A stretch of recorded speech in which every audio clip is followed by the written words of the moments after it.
Hello! In this video, we will tackle 5 MCQs from the macroeconomics section. An economy has two sectors, farming and restaurants.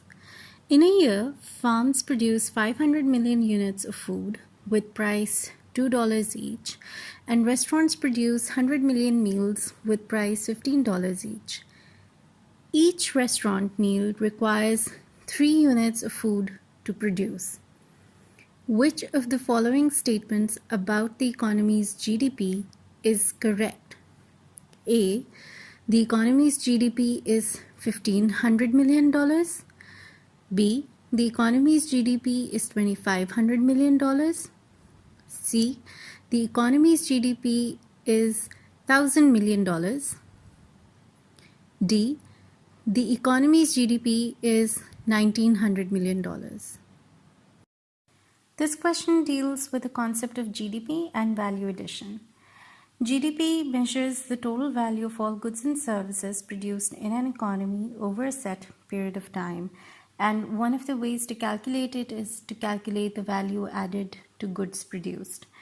In this scenario, there are two sectors, farming and restaurants. Farming sector produces food that restaurants use to make meals. This means that restaurants are adding value to the food farms produced. To calculate GDP or the economy's output, we will add the value of farms' output and restaurants' output. So, value of farms' output is 500 into 2, which is equal to $1,000 million. And value of meals produced by restaurants is 100 into 15, which is equal to $1,500 million. Since value of meals also includes value of food, if we just add $1,000 million and $1,500 million, it will lead to double counting. So we calculate the value of food used in production of meals, that is 2 into 3 into 100, which is equal to $600 million, and subtract this from the total value of meals produced by restaurants. So that will be 1,500 minus 600, which is equal to $900 million.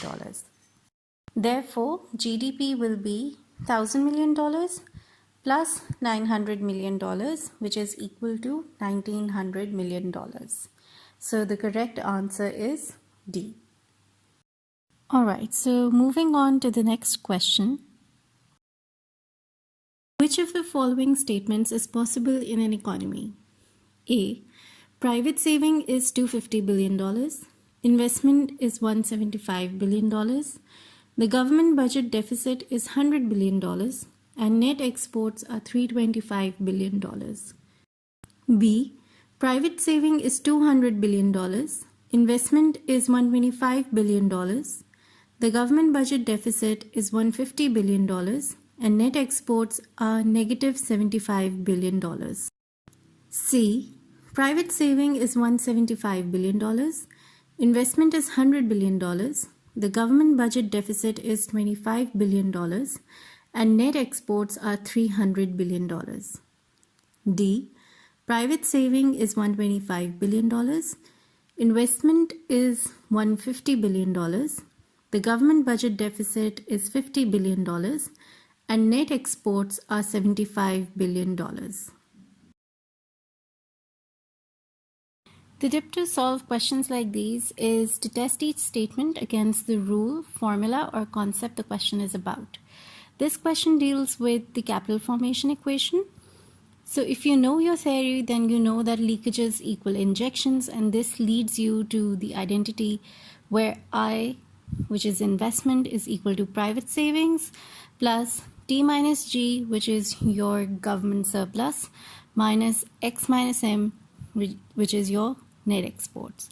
And if you rewrite this statement making S the subject of the equation, then S is equal to I plus G minus T plus X minus M. Doing the calculation for each option shows that sum of investment, government deficit, and net exports equals private savings only for option B. So B is your only correct answer. Moving on to the next question. In a closed economy, the consumption function is C is equal to C naught plus 0.6 y minus t, where y is GDP, t is taxes, and C naught is the autonomous level of consumption. Investment and government expenditure are exogenous. If the government increases its expenditure by $1 billion with no change in tax revenue, which of the following statements about the effect on GDP is correct? A. GDP rises by $2.5 billion. B. There is no effect on GDP. C. GDP rises by $1.6 billion. D. GDP rises by $1 billion. This question deals with effects of changes in government spending on GDP. This should immediately guide you to the concept of multipliers.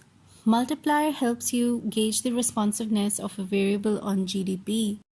Therefore, we will use the information in the question to calculate the government spending multiplier. The first step will be to make y the subject of the equation and then to take derivative with respect to g, which is government spending. Hence, the calculations will show that the correct answer is A. An increase in the demand for money could be caused by A. An increase in the general level of prices. B. An increase in incomes. C. An increase in interest rates. D. An increase in synchronization between payments and receipts. Now, the theory tells us that there are two motives to hold money: transactionary motive and speculative motive. Transactionary motive is positively related to income, while the speculative motive is negatively related to interest rate. Therefore, keeping the factors affecting money demand in mind, we can start analyzing the options given. Price level is not a determinant for money demand, so it will have no effect, whereas C and D will cause money demand to fall. So B is the only option that follows the theory. The last question for today is: responsible fiscal policy involves A. running a balanced budget at all times, B.